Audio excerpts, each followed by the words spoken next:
Today. Today, we're going to learn using periodic table how and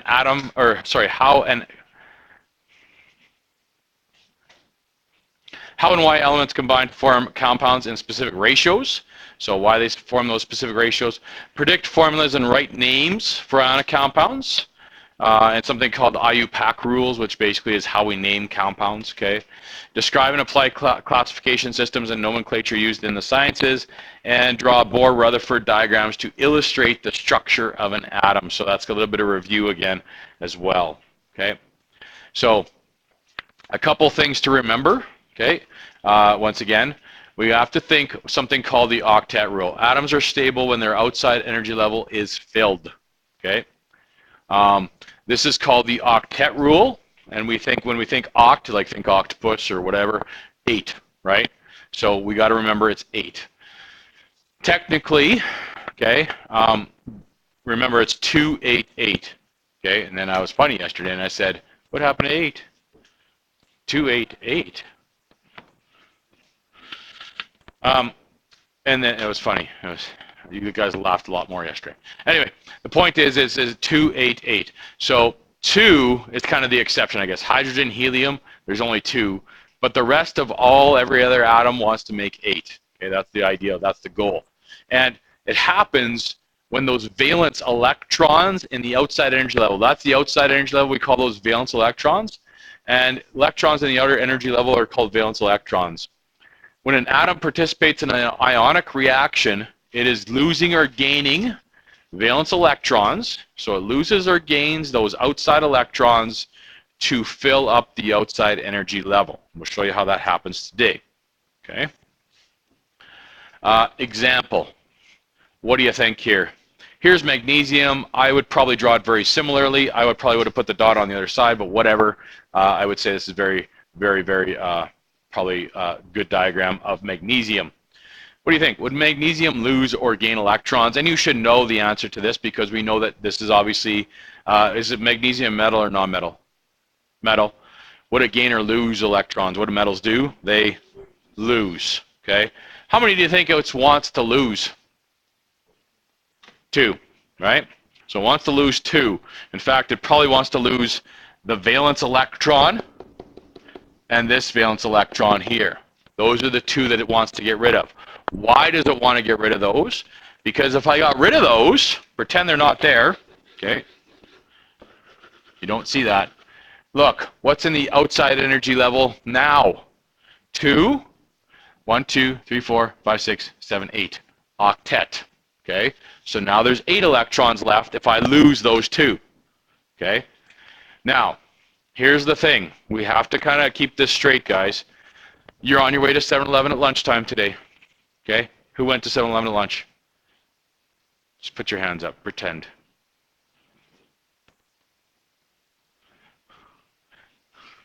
You were on your way to 7-Eleven today at lunchtime for a Slurpee, because everyone loves Slurpees, right? Or a coffee, because everyone loves I love coffee. Okay? You're walking down the street and you're like, hey, look!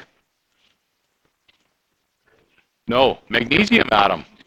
Yeah, we're talking about magnesium atom. Guys, magnesium atoms look like this, okay? Does this magnesium atom have a charge? Yes or no? Does this magnesium atom that's up here, does it have a charge? How many positives and how many negatives do you have up here? 12 positives. How many negatives do you have? Count them. 12. Does this have a charge? No. Okay? So we have to understand this is a big deal. And I got grade 11 kids who don't understand this either. There's a difference between magnesium and magnesium 2+. This is magnesium. It is fine. I'll show you a bunch of magnesium atoms if you want to. Not today, because I want to get through this. But I can show you magnesium atoms. They exist by themselves. They're just fine. Now, if magnesium can lose these 2, it will. But here's the catch. Here's the catch. Okay?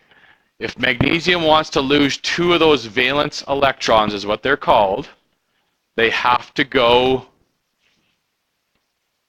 somewhere. They need a home. Happy Gilmore. Just go to your home. Are you too good for your home? Just go to your home. They need somewhere to go, guys. Somebody needs to take those electrons in. And that's where the nonmetal comes in. Okay? So right now, metal by itself, that's a metal by itself. Okay? Yes, if it can, it will lose 2 electrons. Those 2 electrons need to go to a non-metal. Okay? All right. Metals versus nonmetals. Metals will lose electrons, become more stable. Nonmetals will gain them. Okay? So look. Magnesium wants to lose 2. Fluorine says, hey, look. Here's this is chlorine, I guess. Look. How many do you think chlorine will take in? Caden. No. No. I know your last name. It's not. No. It starts with a K, doesn't it? Sorry. Did I? Oh, okay. You look confused, like I got it wrong or something. Okay. What do you think? No. No, I didn't say it was wrong. Yeah, it take in 1. Why would it take in 1? Because look, how many more does it want to have 8 in the outside energy level? It would take in 1, 2, 4, 6, 8 now, yes? Okay. Now, if you combine, if you're walking down the street and you got some magnesium here and chlorine here and you put them together, yes, that's how ions are formed. Magnesium would lose electrons, chlorine would take those in. Okay? So, that's what we're talking about here today. Why don't noble gases participate in reactions? Because they are what? Stable. They're the opposite of Mr. Bachek, yes? Oh, and that was funny, hey? Yeah, I'm not. All right. Noble gases are stable. They're happy by themselves. They are the Mr. Bacheks of the chemistry periodic table, right? Happy by themselves. Don't have any friends. It's fine, okay? It's what I am. It's fine. So they're not going to participate in any reactions. In fact, by the way, the only thing that you will find, not in combination with another thing in real life, in the environment, is probably the noble gases, okay? Is probably the noble gases. All right. Now, if you look at your periodic tables, you should have those out today too, guys, but this is obviously in your notes. Yes, I get that. But if you look at your periodic tables, there's a little pattern here, okay? Look at the valence electrons in the outer energy level. What patterns do you notice? In the outer energy level, valence electrons. What's the pattern that you realize here, guys? How many, this group here, what do you notice? They all have what? How many valence electrons? Valence electrons. How many? 1. Okay. 1 valence electron, yes? How many does beryllium and magnesium have? 2, right? Boron, aluminum. Now, boron, aluminum are way over there, guys. Okay? And I get that. We're kind of skipping a few there, and we'll talk about that. But these have what? 3, right? 4, 5, 6, 7, 8. Oh, actually, 2, yes. So that's the exception. 8, 8, 8, 8, 8, 7, 7, 7, 7, 7, 6, 6, 6, 6, 6, 5, 5, 5, okay?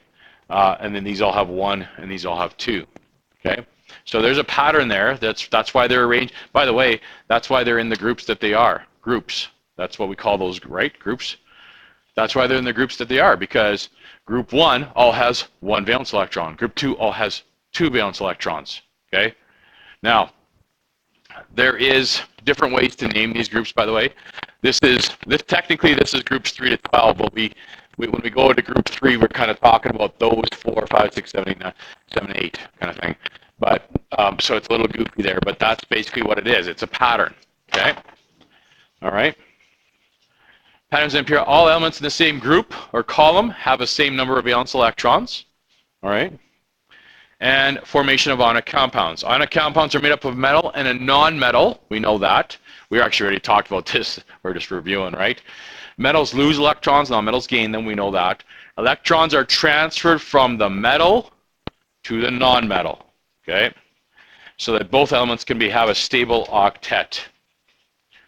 I thought there was, oh, okay. Example. Is this the next thing that you guys have here? I kind of, yeah, okay. Use a Bohr-Rutherford diagram to show how sodium chloride is formed, and begin by drawing the Bohr-Rutherford diagrams for sodium chloride. So let's go ahead and draw me sodium and chloride. Let's do this, sodium and chlorine. Draw me those two, okay? And in fact, we're going to do one here. I'll do sodium, sodium, and let's do chlorine over here, okay? So you guys go ahead and draw me those two, okay? Sodium and chlorine. And then we will talk about what's going on here.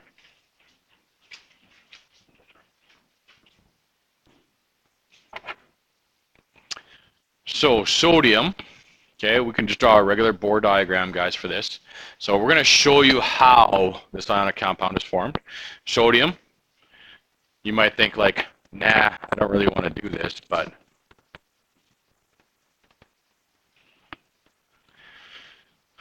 you might think, nah, I don't really want to do this. Nah, sodium. Oh, well, I'm going to explain it now because everyone's laughing. Nah, is sodium. Like, see there, see? Someone got, nah, 11 protons, 12 neutrons, yes. We would put 2. Yes. 8, 1, 2, 3, 4, 5, 6, 7, 8, and one more, yes? That is sodium atom, okay? Neutral, no charge, yet. Chlorine. Oops. Chlorine, here we go. What do we need? 17 protons, 18 neutrons. That's chlorine. That's the nucleus there. Oh, I got it really big. 1, 2. I got footballs going on here. 3, 8. Okay, that's a total of 10 so far. And I need 7 more. 1, 2, 3, 4, 5, 6, 7. Okay. And that is chlorine, yes? Okay. Now, what happens is when you take sodium and chlorine and you get them close enough together, like I said, sodium exists by itself. I'll show you that in Chem 20. Chlorine's a little harder because it's a gas, but sodium exists by itself. It's fine, okay? However, if these two come close enough together and we get them in the proper states and there's a reaction that takes place, what we basically say is that, hey, sodium says, hey, if I could get rid of this extra electron I have here, right? If I can get rid of that, then I'd be more stable. And chlorine says, hey, luckily for you, I would like that electron, right? And so what happens is there's a transfer of electrons. And as a result, we get this here, okay? So the next part of this would be, all right, so sodium loses an electron. What would it look like now? 11 protons, 12 neutrons. That never changes, of course, right? We got 2, and we'd have now 1, 2, 3, 4, 5, 6, 7, 8. Okay? So it's lost that outside electron. Okay, if you compare those two diagrams, you write this down, guys. To represent this, you will see there's a different ways you can represent this, but by the way, this is not sodium anymore, okay? If I left it like this, that'd be wrong, okay? Because sodium should have 11 protons and 11 electrons, and this doesn't. It has 10 electrons. So we need to represent that somehow. So usually what we do is we put some brackets around here and put a 1 plus somewhere that means it lost an electron. Okay, if you do the math on that, guys, it's got 11 positives and 10 negatives, right? So it's got a 1 plus somewhere. So that's what we do. We put brackets there. Some of you guys are like, I don't want to put it on the inside, I want to put it on the outside, go right ahead, I don't care, okay? Fight the power, you know. Stick it to the man, yeah, exactly. So if you want to put it on, I don't care, okay? But the point is, that's fine. But we got to represent that somehow.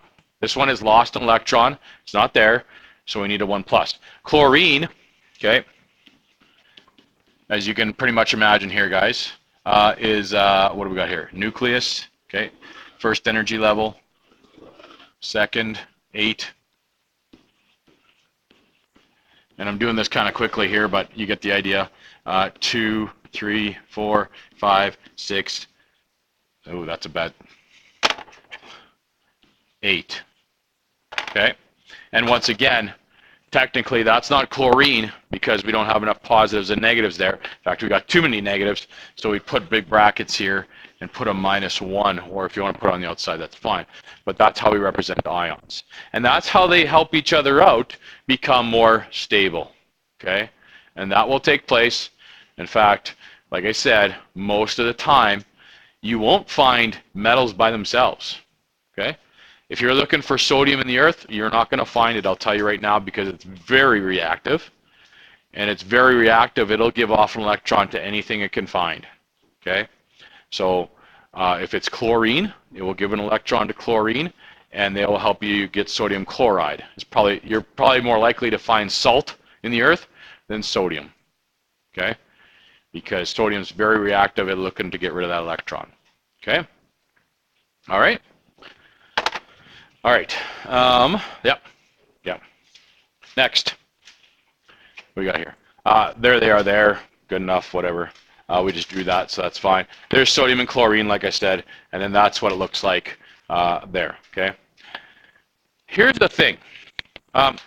All ionic compounds involve what we call an ionic bond, okay? What holds these, you know, when you guys talk about sodium chloride, you guys have salt on your table at home maybe, perhaps, yes? Okay? We have pepper. And I actually have a pepper grinder that's battery powered. I know. It is awesome. It even has a light in case I want to do it in the dark, which doesn't make any sense at all. But in case I want to see what's I'm peppering in the dark, it's got a light. It's blue. It's cool. Well, then you couldn't cook because it runs off electricity. So the point is this, though. Okay, listen. But you guys got salt at home, right? Sodium chloride. We know that sodium chloride is a solid, yes? Okay. Obviously, we can see that sodium chloride is a solid. What holds it together? What is really an ionic bond? What is that made up of? An ionic bond. They're obviously bonded together. Sodium chloride, I see it together. It's a solid. It sits on my kitchen table at home. How does it become a solid? Why is it a solid?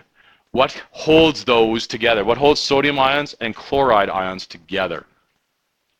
Because look, guys, if they're independent, it's not a solid. They're together. They're locked in as a solid. What holds them together?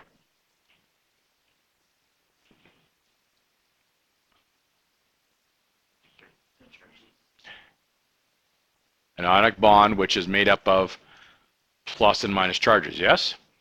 Okay, plus and minus charges. Opposites attract. Okay, opposites attract. You guys ever play with magnets? Oh, you got to play with magnets. Okay. Oh, don't scare me like that. Okay. Oh, you got to play with magnets, guys. You know when you take two magnets and you kind of bring them close together and then do this? Oh, like that, right? That's an ionic bond, guys. That's opposites attract. They suck together and they stay together really good. Oh, we'll bring magnets. We'll play with magnets. Okay? And they come together and they suck together and they stay together. And sometimes if they're strong, it's really hard to pull them apart. Yes? I have this magnet at home. It's like this big. It's so like, it sucks everything. Like just boom, and then you can't get it off. You're like that kind of thing. It's awesome. I'm not bringing that. But they suck together and they stay together. That's what an ionic bond is made out of. It's you want a fancy terms, electrostatic attraction. Electrostatic attraction of different charges, basically. But it's opposites attract. Okay? All right. The formula. So the compound sodium chloride is made up of one sodium ion and one chloride ion. So the formula would be what? One sodium gives off its electron. One chlorine takes that electron. 1 and 1, right? One plus charge, one minus charge. You know, before we kind of talked about swap, drop, and reduce, right? Swap and drop. That's where it comes from, okay? We use subscripts to indicate how many of each ion is in the compound. How many of each ion are in the compound, all right? So, how many ions do we need to worry about with MgCl2? And that didn't get superscript, or sorry, MgCl2. How many ions do we need to worry about here altogether, of course?